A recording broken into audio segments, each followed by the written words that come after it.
कक्षा 12वीं की स्टूडेंट फाइनली आपके यहाँ पर हिंदी का वार्षिक परीक्षा पेपर लेके आ चुके हैं। साथ ही इस पेपर को आपके यहाँ पर अच्छे से कंप्लीट याद कर लेना। आप यहाँ पर देख लीजिए पूरा पेपर जो आपके यहाँ पर है वो हम संपूर्ण उत्तर सहित कराने वाले, ठीक है। आप यहाँ पर अच्छे से देख लीजिए पूरा पेपर आपका संपूर्ण उत्तर सहित कराया जाएगा। और वीडियो को लाइक और चैनल को सब्सक्राइब जरूर कर लीजिए, क्योंकि ये आपका और हमारा नया चैनल, ठीक है। तो इस चैनल को आपको सब्सक्राइब कर लेना है। और साथ ही आप यहाँ पर अच्छे देख लीजिए हायर सेकेंडरी मुख्य परीक्षा वर्ष 2024 हायर सेकेंडरी एग्जामिनेशन मेन 2024 आपका यहाँ पे हिंदी विषय का पेपर है, ठीक है। और मार्क्स आपका 80 अंक रहेगा। समय आपका यहाँ पर 3 घंटे रहने वाला और टोटल क्वेश्चन आपके 23 रहेंगे। और साथ ही आपका निर्देश आते हैं सभी प्रश्न अनिवार्य है, ठीक है। और फिर दूसरा आता है प्रश्न क्रमांक 1 से 5 तक 72 वस्तुनिष्ठ प्रश्न, प्रत्येक प्रश्न पर 1 अंक निर्धारित, ठीक है। तो आपके निर्देश आते हैं तो आप निर्देश पढ़ सकते हैं। और आप यहाँ पर देख लीजिए जो आपके यहाँ पर सब्जेक्ट कोड है 0 अंक, तो आपके यहाँ पर 0 अंक सब्जेक्ट कोड भी आप यहाँ पर देख लीजिए। चलिए स्टूडेंट जो आपके यहाँ पर हिंदी पेपर वो देख लेते हैं। तो पहले तो स्टूडेंट आप यहाँ पर देख लीजिए। तो पहले तो आपके यहाँ पर आते हैं सही विकल्प, जिसमें आपको 6 नंबर के आते हैं। तो आप यहाँ पर इतने पहला जो आपके यहाँ पर दिया यार, ठीक है। आत्म परिचय कविता में कवि किसका पान किए करते हैं। तो आपका आता जल का, और बा आता जग का, और सा आता स्नेहसुरा का, और दा आता ठीक है सांसों का। तो जो आपका यहाँ पर दिया है आत्म परिचय कविता में कवि किसका पान किए करते हैं, तो इसका जो करेक्ट आंसर रहेगा रहने वाला है, ठीक है। इसमें पहले का आपका सा करेक्ट आंसर हो जाएगा स्नेहसुरा का, ठीक है। आपको पता हो जो यहाँ पर आत्म परिचय कविता में कवि बच्चन स्नेहसुरा का पान किए करते हैं। अब चलिए आपके यहाँ पर दूसरा देख लेते हैं। तो दूसरा आपका आता है फिराक गोरखपुरी के अनुसार घुटनों में लेकर माँ बच्चे को क्या करती है, नहलाती है, बाल में कंघा करती है, कपड़े पहनाती है और प्यार से देखती है। तो जो आपका इसका यहाँ पर करेक्ट आंसर रहेगा वो हम आपको बता देते हैं। तो स्टूडेंट आप यहाँ पर देख लीजिए फिराक गोरखपुरी के अनुसार घुटने में लेकर माँ बच्चे को क्या करती है, तो इसका आंसर आपका सा हो जाएगा कपड़े पहनाती है, ठीक है। दूसरी करेगा आपका सा करेक्ट आंसर कपड़े पहनाती है। अब चलिए आपका यहाँ पर तीसरा आता चंद के व्रत होत मोध कुमुदिनी को उदाहरण है। तो आपको जो यहाँ पर दिया यार, ठीक है, चंद के व्रत होत मोध कुमुदिनी को, आपको बताना है कि इसमें कौन सा अलंकार रहेगा, यानी किस अलंकार का उदाहरण है। तो आपका आता उपमा अलंकार, बा आता संदेह अलंकार, और सा आता भ्रांतिमान अलंकार, और दा आता विरुद्धाभास अलंकार। तो जो आपके इसका करेक्ट आंसर रहेगा वो आपका सा करेक्ट आंसर रहेगा भ्रांतिमान अलंकार, ठीक है। चंद के भरत होत मोध कुमुदिनी को उदाहरण है, तो इसका आंसर आपका सा रहेगा भ्रांतिमान अलंकार। अब आता आपका यहाँ पर चौथा आता भक्तिन पाठ के रचनाकार हैं। तो आपका आता मीराबाई, और बात महादेवी वर्मा, और साथ सुमद्रा कुमारी चौहान, और दाता जयशंकर प्रसाद। तो जो आपका यहाँ पर दिया भक्तिन पाठ के रचनाकार हैं, तो आपको पता होगा जो भक्तिन पाठ के रचनाकार हैं वो है आपकी महादेवी वर्मा, ठीक है। तो आपका यहाँ पर रहेगा चौथी का बा करेक्ट आंसर महादेवी वर्मा। अब आता आपका पाँचवा आता जिस वाक्य में एक ही संज्ञा और एक ही क्रिया प्रयोग होता है उसे कहते हैं सरल वाक्य कहते हैं, संयुक्त वाक्य, मिश्र वाक्य, इनमें से कोई नहीं। तो जिस वाक्य में एक ही संज्ञा और एक ही क्रिया प्रयोग होता है उसे, ठीक है, सरल वाक्य कहते हैं। तो 5वें का आपका रहेगा आ करेक्ट आंसर। अब आता आपका 6वां आता लेखक ने यशोधर बाबू को कृष्णदा का कौन सा पुत्र कहा है, मानस पुत्र कहा, दत्तक पुत्र, और नजायज पुत्र, और दाता पुत्र।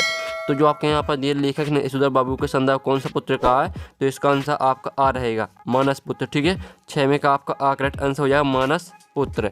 अब चलिए आपके यहाँ पर देख लेते हैं आपके जो सही विकल्प वो कंप्लीट हो जाते हैं। अब आते हैं आपके 6 नंबर के यहाँ पर रिक्त स्थान की पूर्ति कर लिखिए, ठीक है। आपके 6 नंबर के आते हैं।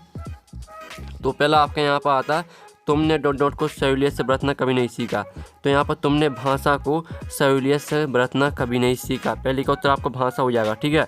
और साथ ही आप यहाँ पर देखते जाइए, हम आपको यहाँ पर टिक करके नहीं दिखाने वाले हैं, ठीक है। आप यहाँ पर आंसर हम आपको बताते जा रहे हैं, तो आपको सुनते जाना है अच्छी तरह से, ठीक है। मैं दूसरा आता दुनिया की सबसे रंगीन और हल्की चीज़ डॉट है। तो यहाँ पर दुनिया की सबसे रंगीन और हल्की चीज़ है आपकी पतंग, ठीक है। पतंग आपका दूसरी का आंसर है। फिर तीसरा आता पहलवान की ढोलक पाठ की विधा डॉट है। तो यहाँ पहलवान की ढोलक पाठ की कहानी, ठीक है, कहानी है। जो आपकी यहाँ पहलवान की ढोलक पाठ की विधा कहानी है, कहानी आपका करेक्ट आंसर रहेगा। फिर चौथा आता है विवश रस का स्थायी भाव डॉट होता है। तो जो आपके यहाँ पर दिया है चौथा विवश रस का स्थायी होता है आपका जुगुप्सा, ठीक है। विवश रस का स्थायी भाव आपका जुगुप्सा होता है। तो आपका चौथे का करेक्ट आंसर जुगुप्सा हो जाएगा। अब चलिए आपके यहाँ पर देख लेते हैं 5वां। तो 5वां आता संपादकीय को डॉट आवाज़ माना जाता है। तो यहाँ पर संपादकीय को अखबार, ठीक है, अखबार आवाज़ माना जाता है, ठीक है। हमने यहाँ पर टिक भी कर दिया, जो इसमें आम जनता टिक है बुकला थे, यहाँ पर अखबार टिक होना, ठीक है। अखबार आपका करेक्ट आंसर रहेगा। फिर 6वां आता वह शब्द जो क्षेत्र विशेष में बोले जाते हैं क्षेत्रीय शब्द कहलाते हैं। तो आपका यहाँ पर 6वें का करेक्ट आंसर क्षेत्रीय शब्द हो जाएगा, ठीक है। और चलिए आप प्रश्न 3 आता है सही जोड़ी मिला, ठीक है, मिलान कर लिखिए। आपकी जो यहाँ पर रिक्त स्थान वो हमने करा दिए 6 नंबर के। अब आती है आपकी 7 नंबर की सही जोड़ी। हमने यहाँ पर पहले सोल्यूशन कर रखा है, ठीक है, जिससे आपको कोई दिक्कत नहीं जाए। आप पहली आती है आपकी स्तंभ अववा में दी सही जोड़ी, पहली आती है श्रृंगार काल, तो इसको आपको रीतिकाल से मैच करना। दूसरी आती है बादल राग, तो बादल राग को मैच करना आपको निराला से। जो तीसरी आती है वर्ण की बोलने में लगा समय, तो इसको आपको एती से मैच करना। जो चौथी आती है नहर, तो नहर को आपको मायका से मैच करना। पाँचवीं आती है भावविस्तार, तो भावविस्तार को आपको पलवन से मैच करना। और छठवीं आती है सबसे ऊँचा चबूतरा, तो सबसे ऊँचा चबूतरा को मैच करना आपको बड़ा बौद्ध स्तूप से। जो सातवीं आती कहानी का केंद्र बिंदु, तो कहानी का केंद्र बिंदु आपका होता है कथानक, ठीक है। जो आपके यहाँ पर दिए कहानी का केंद्र बिंदु, तो इसको आपको कथानक से मैच कर देना। तो आप यहाँ पर देख लीजिए हमने नंबर भी लिख दिए आपको कौन में कौन सी मैच करनी है, तो आप यहाँ पर अच्छे देख सकते हैं। और साथ ही इनका स्क्रीनशॉट ले लीजिए, जिससे आपको याद करने में आसानी जाएगी, ठीक है। तो स्क्रीनशॉट आप ले सकते हैं। अब चलिए आपके पास प्रश्न 4 आता है, निम्नलिखित प्रश्नों को उत्तर एक शब्द वाक्य में लिखिए। 7 नंबर के आते हैं। तो पहला आता बच्चे निडरता के साथ, बच्चे किसके सामने आते हैं, तो यहाँ पर बच्चे निडरता के साथ बच्चे सुनहरे सूरज के सामने आते हैं। तो पहले का उत्तर आपका यहाँ पर सुनहरे सूरज हो जाएगा, ठीक है। आप यहाँ पर देख लीजिए हमने लिख दिया है यहाँ पर सुनहरे सूरज। अब आता आपका दूसरा, कवि ने अपने खेत में कौन सा बीज बोया, तो यहाँ पर कवि ने अपने खेत में क्षण का बीज बोया ठीक है। तो दूसरे का उत्तर आपका रहेगा क्षण का बीज। फिर आपका तीसरा था भक्तिन का वास्तविक नाम क्या था, तो यहाँ भक्तिन का वास्तविक नाम था लक्ष्मण। तीसरे का उत्तर आपका लक्ष्मण हो जाएगा। फिर जो चौथा आपका आता दूरदर्शन वाले कैमरे के सामने बैठे आपाही से बार बार प्रश्न क्यों पूछते हैं, जो आपका चौथे का उत्तर है वो आपको खुद यहाँ पर करना। और साथ ही आपको कमेंट में लिखना है, क्योंकि हम इसका उत्तर हमें पता है लेकिन हम आपको बताना नहीं चाहते हैं, क्योंकि हम जानना चाहते हैं कौन से स्टूडेंट पढ़ते हैं कौन से स्टूडेंट नहीं पढ़ते हैं। तो चौथे का उत्तर सभी को कमेंट में लिखना है, ठीक है, सभी को लिखना है कमेंट में। अब पाँचवा आता लड़कों की टोली को क्या नाम दिया गया था, तो यहाँ पर लड़की की टोली को दिया गया था मेढक मंडलीना, ठीक है। आपका यहाँ पर देख लीजिए पाँचवें का उत्तर आपका मेढक मंडली करेक्ट आंसर रहेगा। फिर आपका यहाँ पर आता है डेडलाइन किसे कहते हैं, ठीक है। आप यहाँ पर देख लीजिए, तो इसका उत्तर आपका रहेगा किसी काम को करने की आखिरी समय सीमा, ठीक है। आपका 6वें का उत्तर हो जाएगा। यहाँ पर किसी काम को करने की आखिरी समय सीमा को डेडलाइन कहते हैं। और फिर आपका आता है 7वां, गगर में सगर भरने का क्या अर्थ है, तो यहाँ पर गगर में सगर भरने का अर्थ होता थोड़े से बहुत अधिक कहना, ठीक है। आपका यहाँ पर एक शब्द वाक्य में का सॉल्यूशन है, तो आप यहाँ पर स्क्रीनशॉट ले सकते हैं, ठीक है। ये आपका एक शब्द वाक्य में का सॉल्यूशन है। जो चौथी का उत्तर है, चौथी का उत्तर सभी को कमेंट में लिखना है, ठीक है। अब चलिए आपका यहाँ पर देख लेते हैं प्रश्न 5 आता सत्य का चयन कर लिखिए।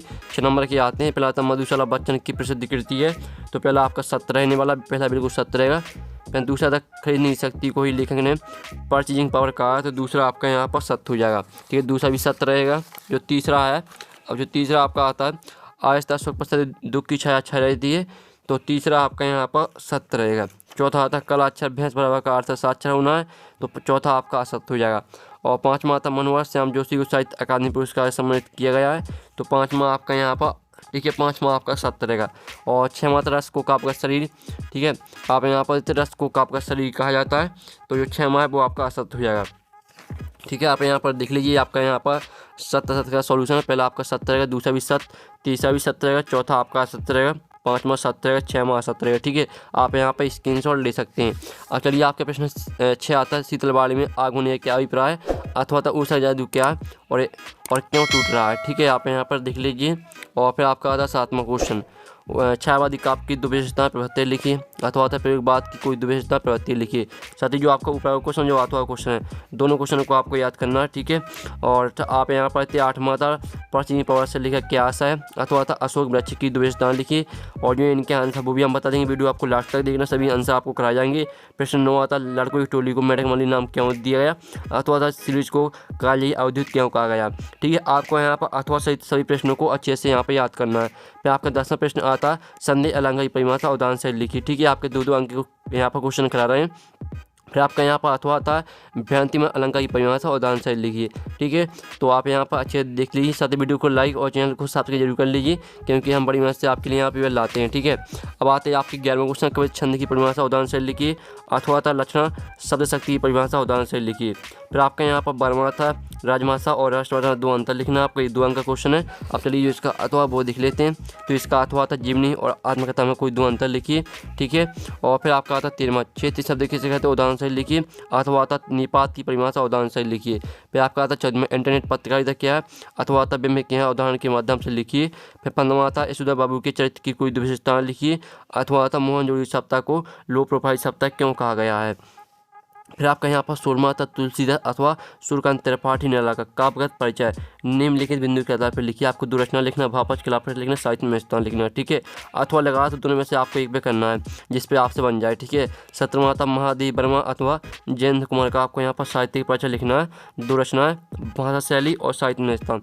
साथ ही स्टूडेंट हम आपको यहाँ पर एक ट्रिक बता देते हैं, ठीक है, जो ट्रिक मैंने भी अपने यहाँ बोर्ड एग्जाम में अपनाई थी, ठीक है। आपको कुछ भी नहीं करना, जो आपके यहाँ पर रहता है, ठीक है। आपको यहाँ पर तुलसीदास अथवा सूर्यकांत त्रिपाठी निराला पर लिखना है आपको, ठीक है। जैसे आपको यहाँ पर तुलसीदास की जो रचना रहती है वो है आपकी रामचरितमानस, ठीक है। आपकी रामचरितमानस हो गई, कामायनी हो गई, ठीक है। तो ये आपकी दो रचना हो गई हैं। जो भावपक्ष कलापक्ष रहता है, जो आपको पहले से किसी का भी याद हो वो आपको लिखना है, ठीक है। सिर्फ आपको यहाँ पर जो भी यहाँ पर कवि रहते हैं, जैसे आपका यहाँ पर तुलसीदास है तो आपको यहाँ पर नेम बस आपको चेंज कर देना, ठीक है। जो भी आपको पहले से याद हो यहाँ पर काव्यगत परिचय, ठीक है। तो आपको सिर्फ नेम बस चेंज कर देना और भावपक्ष कलापक्ष आपको सेम लिख देना और साहित्य में स्थान भी आपको सेम लिख देना। कुछ भी आपको यहाँ पर अलग से याद नहीं करना है, जो आपको पहले से याद हो सिर्फ आपको यहाँ पर कवि का नाम चेंज कर देना। और जो आपकी दो रचना है तो आपको सिर्फ रचना है बस याद करना है। जैसे आपकी तुलसीदास की रचना है आपकी कामायनी हो गई, रामचरितमानस, ठीक है। तो आपको यहाँ पर और साथ ही आपकी कविता वाली है गीतावली, ठीक है, ये आपकी तुलसीदास की रचनाएं हैं, ठीक है। तो आपको रचना है बस याद करना और भावपक्ष कलापक्ष आपको जो भी पहले से याद हो वही आपको लिखना है, ठीक है। और साथ ही इसी तरह से आपको यहाँ पर 17वें क्वेश्चन में करना है, जो भी आपको यहाँ पर साहित्यिक परिचय पहले से याद हो किसी का भी, ठीक है। तो आपको क्या करना है, सिंपली से आपको ये महादेव वर्मा की रचना लिखना है, तो आपको यहाँ पर दो रचना बस याद करना है और भाषा शैली से आपको वही लिख देनी, सिर्फ आपको कवि का नाम चेंज कर देना, ठीक है। और साहित्य में स्थान आपको सेम वही लिख देना। पूरे में पूरे मार्क्स मिलेंगे आपको। आपकी सिर्फ रचनाएं बस सही होनी चाहिए, क्योंकि जो कॉपी जांचने वाला जाता है वो आपकी सिर्फ रचनाएं देखता है, ठीक है। अब चलिए आपका 18वां क्वेश्चन आता है भावपलन कीजिए। इसमें आपका यहाँ पर जरा और मृत्यु दोनों जगत के प्रमाणित सत्य, इसका आपको, ठीक है, भावपलन का मतलब रहता है भाव विस्तार, ठीक है। तो यानी आपको जो लाइन दी है इसका आपको पूरा अर्थ लिखना है। अथवा आता है तो अथवा का भी सरल रहता है वार्षिक परीक्षा की तैयारी संदर्भ में आपके और आपके पिताजी के बीच के संवाद को लिखिए। यानी आपको इसमें क्या करना है, इसमें आपको यहाँ पर संवाद को लिखना है, आपको अपने मन से ही लिखना है, ठीक है। 19वां क्वेश्चन आता है जिसमें आपका आता है पद्यांश आपटी पद्यांश आता है। इसके 3 प्रश्न आते हैं, इन तीनों प्रश्नों को तो आपको इसे आपटी पद्यांश मिल जाएंगे। अब चलिए आपके यहाँ पर देख लेते हैं 19वां क्वेश्चन आता है जिसमें आपका आता है आपटी गद्यांश, ठीक है। तो आपका जो आपटी पद्यांश रहता है वो तो कठिन रहता है, जो आपका आपटी गद्यांश रहता है ये काफ़ी सरल रहता है, क्योंकि इसमें आपका यहाँ पर बहुत सारा यहाँ पर पढ़ने को मिल जाता है और साथ ही जो आपके 3 प्रश्न रहते हैं इसमें आपको आसानी से इनके उत्तर मिल जाते हैं।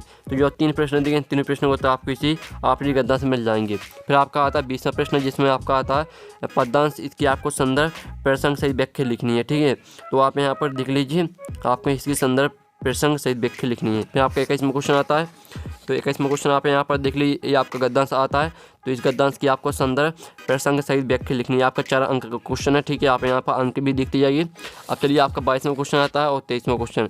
22 में एक अथवा देख लीजिए, 23वां क्वेश्चन देख लीजिए, ठीक है। फाइनली ये पूरा आपके हिंदी पे वो करा दिया है और साथ ही हमने और जो इसका सॉल्यूशन है, सॉल्यूशन हम आपको नेक्स्ट वीडियो में बताएंगे। साथ ही अगर इसका PDF डाउनलोड करना चाहते हैं तो लिंक आपको वीडियो के डिस्क्रिप्शन में मिल जाएगी, तो वहाँ से आप PDF डाउनलोड कर सकते हैं। साथ ही आपको टेलीग्राम ग्रुप को भी ज्वाइन कर लेना है और साथ ही आप यहाँ पर देख लीजिए जो हमने ट्रिक आपको बताई थी वो आपको अपनाना, पूरे मार्क्स मिलेंगे, ठीक है।